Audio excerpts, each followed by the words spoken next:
आपल्याकडे रात्री नाकाबंदी चालू असताना मुरुडमध्ये एक संशयित वाहन आपलं स्कूटी आढळली होती। त्याची ज्यावेळी चेकिंग करण्यात आली तर असा दिसून आला की ते चरस त्यांच्याकडे होता, जवळपास 776 ग्राम चरस। मग पुढे याची तपास करण्यात आली। त्या तपासची टीममध्ये API विजय देशमुख सोबत PSI अविनाश पाटील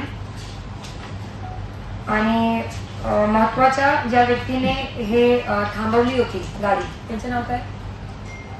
थांबवणारे अंमलदार मेंगाल ना, पोलीस हवालदार मेंगाल, पोलीस नायक किशोर वाटरे आणि सोबतच आमची LCBची टीमने याच्यात खूप कौशल्यपणे तपास केली आणि याचा आपल्याला शोध असा लागलेला आहे की एक विशाल जयस्वाल म्हणून व्यक्ती आहे, महाराजगंजचा राहणारा। तो नेपाळवरून हे चरस आणत होता। 2024 पासून त्यांनी हे पुरवण्याची सुरुवात केलेली होती आणि त्याचे इथे नातेवाईक आहे अनूप आणि अनुप जयस्वाल म्हणून, ज्यांना पण आपण याच्यात आरोपी केलेले आहे। त्यांच्या माध्यमातून हे चरसची विक्री तो मुरुड काशी या भागात करत होते।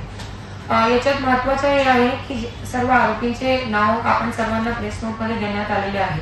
हे सर्व आरोपी जे पूर्ण हे ड्रग स्मगलिंगचा नेटवर्क होता त्याच्यात वेगवेगळे रोल्स प्ले करत होते।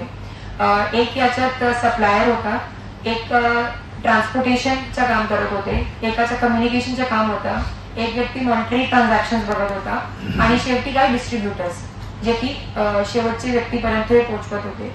तर हे माझे प्रेस कॉन्फरन्स घेण्याचा उद्देश आहे। याच्यात आपण बाकीची तपास करून एकूण 13,61,000चा चरस जप्त केलेली आहे, जवळपास 2 किलो 659 ग्राम।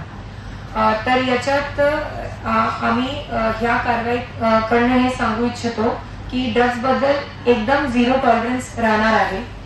सर्व युवकांना पण आव्हान आहे, आपण हे जे मी 5 नेटवर्कची कंपोनेंट सांगितले त्याच्यात सप्लाय आहे, मॉनिटरी ट्रान्झॅक्शन आहे, ट्रान्सपोर्ट आहे, कम्युनिकेशन आहे आणि डिस्ट्रीब्युशन। आपण कुठलेही याच्यात आम्हाला जर आढळले तर आपल्याला सोडलं जाणार नाहीये। तर कृपया करून आपण कोणत्या लोकांसोबत संपर्क ठेवताय त्याची। आता याच्यात काय झालं की एक व्यक्ती याच्यात असाही आहे की त्याचं काम फक्त एवढा होता की त्याला माहित होता की या गाडीत चरस आहे, पण तो त्यांनी पुरवली।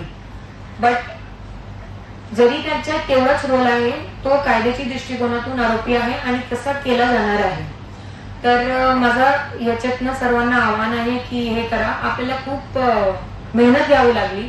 आपले LCBची टीम तिथे UPला जाऊन थांबले होते, PSI सरगर आणि PSI मानसिंग पाटील।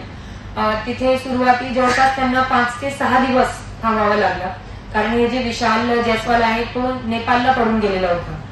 तर सुरुवाती त्यांनी तिकडची लोकल पोलीसची मदत घेतली तर काही आपल्याला यश प्राप्त झालं नाही। शेवटी माझे बॅचमेट तिकडचे SP निघाले, त्यांच्याशी संपर्क करून त्यांची जी स्पेशल ऑपरेशन ग्रुपची टीम आहे त्यांनी नेपाळ पोलीसशी कोऑर्डिनेट करून तो आरोपी तिथून आणलेला आहे। तर हे माझी याबद्दल सूचना आहे। याच्यात मुरुड पोलीस स्टेशनने खूप चांगलं काम केलेलं आहे।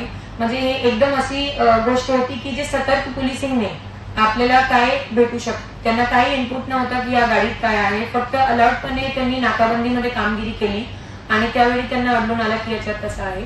पुढची तपास मुरुड पोलीस स्टेशन आणि LCBने संयुक्तपणे चांगल्या रीती केलेली आहे। टाइम्स डिजिटलला लाईक करा, सबस्क्राईब करा, शेअर करा आणि बेल आयकॉन दाबायला विसरू नका।